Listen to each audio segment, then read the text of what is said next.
மதுரை உயர்நீதிமன்றத்தில் பரபரப்பு. என் ஆணையை நிறைவேற்ற தடை போட்டது யார்? ஜி.ஆர். சுவாமிநாதன் கிடுக்குப்பிடி கேள்வி. நிபந்தனையற்ற மன்னிப்பு கேட்ட மதுரை கலெக்டர். வணக்கம் நண்பர்களே. திருப்பரங்குன்றம் மலையில் கார்த்திகை தீபம் ஏற்றுவதற்கு நீதிபதி ஜி.ஆர். சுவாமிநாதன் உத்தரவு போட்டபோதும் அதை மாவட்ட கலெக்டரும் மாவட்ட கமிஷனரும் தடுத்து நிறுத்தினார்கள்.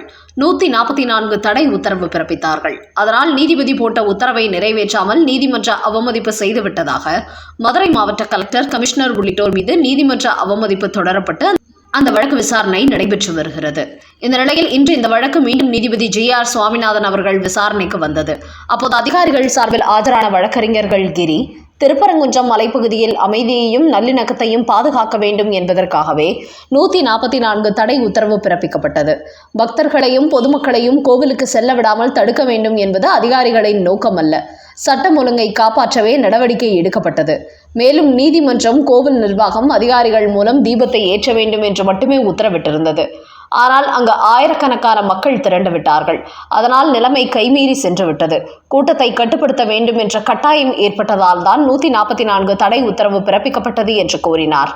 அதை கேட்ட நீதிபதி ஜி.ஆர். சுவாமிநாதன், கடந்த ஜனவரி மாதம் கேரவன் என்று இதழில் ஒரு அதிகாரி நீதிமன்ற உத்தரவை மீறுவதால் வரும் விளைவுகளை சந்திக்க நான் தயார் என்று கூறியதாக செய்தியை படித்தேன். அது எனக்கு மிகுந்த வருத்தத்தை கொடுத்தது என்று கூறினார். அதற்கு வழக்கறிஞர் பதிலளிக்கையில், அப்படி நீதிமன்றத்தை அவமதிக்கும் வகையில் எந்த அதிகாரிகளும் பேச மாட்டார்கள். ஆனால் இன்றைக்கு சில பத்திரிகைகள் தங்களது வியாபாரத்திற்காக இதுபோன்ற விவாதங்களை ஏற்படுத்தும் வகையில் செய்திகளை திரித்து வெளியிடுகிறார்கள் என்று வாதிட்டார். அவர் சொன்ன விளக்கத்தை ஏற்றுக்கொண்ட நீதிபதி ஜி.ஆர். சுவாமிநாதன், இந்த தீபத்துன் விவகாரத்தை பொறுத்தவரை தர்கா தரப்பு மேல்முறையீடு செய்தால் அதில் ஒரு நியாயம் இருக்கிறது. ஆனால் கோவில் நிர்வாகத்தையும் கோவில் வழிபாட்டு முறைகளையும் பாதுகாக்க வேண்டிய அறநிலையத்துறையே மேல்முறையீடு செய்வதுதான் அநியாயமாக உள்ளது என்று கூறியவர், இந்த விவகாரத்தை பொறுத்தவரை தங்களது நிலைப்பாட்டை அதிகாரிகள் சொன்னதை நான் ஏற்றுக்கொள்கிறேன்.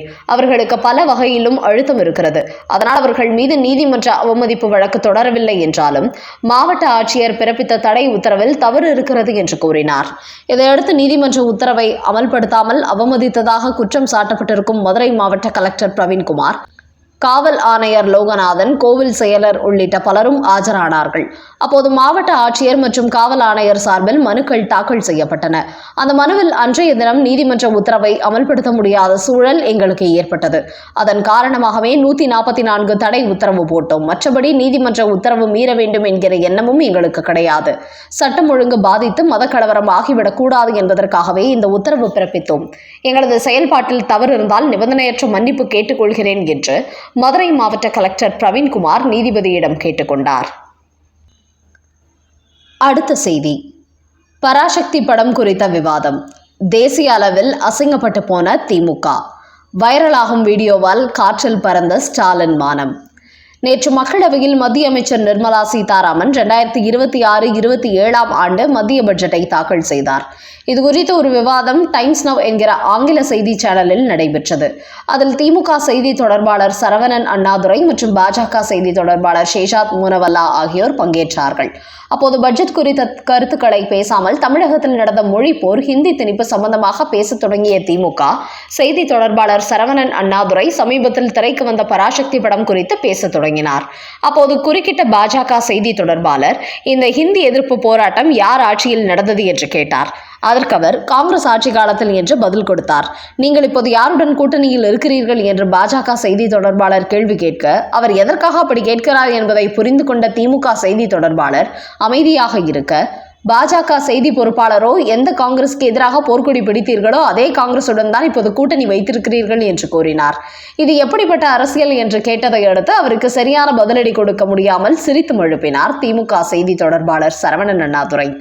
இப்படி ஒரு தேசிய சேனல் விவாதத்தில் கலந்து கொண்டு அவர் அசிங்கப்பட்டதோடு மட்டுமின்றி திமுகவையும் சேர்த்து அசிங்கப்படுத்தி மு.க. ஸ்டாலினின் மானத்தை காற்றில் பறக்கவிட்ட அந்த வீடியோ தற்போது சோஷியல் மீடியாவில் வைரலாகி வருகிறது. இதற்கு பலரும் திமுகவை பொறுத்தவரை ஹிந்தி எதிர்ப்பெல்லாம் ஒரு அரசியல் நாடகம், மத்திய அரசை எதிர்க்க வேண்டும் என்பதற்காக இதை செய்வார்கள். கடந்த காலத்தில் காங்கிரஸ் மத்தியில் ஆட்சி செய்ததால் அவர்களை எதிர்த்தார்கள் என்றாலும் காங்கிரஸ் கூட்டணியில் சேர்ந்து கொண்டு ஆட்சி அதிகாரத்திலும் இடம் பிடித்தார்கள். 2G போன்ற மெகா ஊழல்களை எல்லாம் செய்தார்கள். இப்படி தங்கள் தேவைக்கு யாரை எப்படி வேண்டுமானாலும் திமுக பயன்படுத்திக் கொள்ளும். அதே போல்தான் இப்போது பாஜக மத்தியில் ஆட்சியில் இருப்பதால் அவர்களை எதிர்க்கிறார்கள். இப்படி எதிர்ப்பு அரசியல் செய்ய வேண்டும் என்பதற்காக ஹிந்தியை காலங்காலமாக திமுக பயன்படுத்திக் கொண்டு வருகிறது. மற்றபடி ஹிந்தி மீது இவர்களுக்கு எந்த வெறுப்பும் கிடையாது. இவர்கள் நடத்தும் பள்ளிக்கூடங்களில் கூட ஹிந்தி கற்றுக் கொடுக்கிறார்கள். மேலும் இப்போது பாஜகவை எதிர்க்கும் ஸ்டாலின் அவர்கள் தங்களை கூட்டணிக்கு அழைத்தால் கூட ஆட்சி அதிகாரத்தில் பங்கு கொடுத்தால் உடனே எதிர்ப்பு அரசியலை ஏற கட்டிவிட்டு டெல்லிக்கு குஷியாய் ஓட்டம் பிடித்து விடுவார். அந்த அளவுக்கு திமுகவை பொறுத்தவரை ஆட்சி அதிகாரம் என்றால் ஹிந்தி எதிர்ப்பு, மத்திய அரசு எதிர்ப்பு எல்லாவற்றையும் ஓரங்கட்டிவிட்டு கை குலுக்கிக் கொள்வார்கள். அப்படிப்பட்ட ஒரு சந்தர்ப்பவாத அரசியலை செய்து கடந்த 60 ஆண்டுகளாக தமிழ்நாட்டு மக்களை திமுக ஏமாற்றி வருகிறது என்று பலரும் சோசியல் மீடியாவில் திமுகவுக்கு சரியான சாட்டையடி கொடுத்து வருகிறார்கள். அடுத்த செய்தி, 5 தொகுதி தான் தருவேன். டாக்டர் ராமதாஸுக்கு அதிர்ச்சி கொடுத்த மு.க. ஸ்டாலின். ஒரு காலத்தில் பாட்டாளி மக்கள் கட்சி ராமதாஸ் வட மாவட்டங்களில் கணிசமான வாக்குகளை வைத்திருப்பதால் திமுகவும் அதிமுகவும் அவரை தங்களது கூட்டணிக்கு இழுப்பதில் அதிக ஆர்வம் காட்டினார்கள். ஆனால் இன்றைக்கு அப்படிப்பட்ட பாட்டாளி மக்கள் கட்சி டாக்டர் ராமதாஸ், அன்புமணி என 2 துண்டுகளாக உடைந்திருக்கிறது. அதோடு அன்புமணியே அக்கட்சி தலைவராக அங்கீகரித்துள்ளது தேர்தல் ஆணையம். மாம்பழம் சின்னத்தையும் அவருக்கே ஒதுக்கி உள்ளது. இதனால் கடும் அப்செட் ஆகியுள்ளார் டாக்டர் ராமதாஸ். அதோடு அன்புமணி தேசிய ஜனநாயக கூட்டணிக்கு சென்று விட்டதை அடுத்து திமுக கூட்டணிக்கு செல்ல திட்டமிட்டார் டாக்டர் ராமதாஸ். அதற்காக கடந்த சில மாதங்களாக மு.க. ஸ்டாலினை புகழ்ந்து தள்ளி வந்தார். இந்த நிலையில் கூட்டணி டீலிங் பேசும்போது டாக்டர் ராமதாஸ்க்கு 4 முதல் 5 தொகுதி மட்டுமே தர முடியும் என்று கூறியுள்ளார் மு.க. ஸ்டாலின். அதற்கு அவரோ, தேசிய ஜனநாயக கூட்டணிகள் அன்புமணிக்கு 15 தொகுதிகள் கொடுப்பது போன்று தனக்கும் திமுக தர வேண்டும் என்று கூறியுள்ளார்.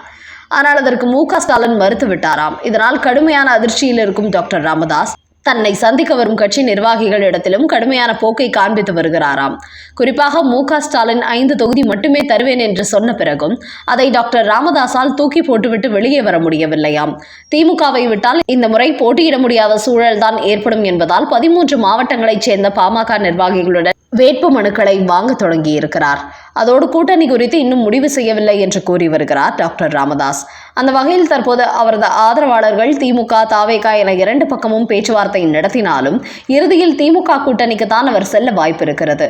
அவர்கள்தான் தேர்தல் நிதி கொடுப்பார்கள் என்பதால் அந்த பக்கம்தான் டாக்டர் ராமதாஸ் சாய்வார் என்றும் தைலாபுரத்துக்கு சென்று அவரை சந்தித்துவிட்டு அவரது ஆதரவாளர்கள் கூறுகிறார்கள்.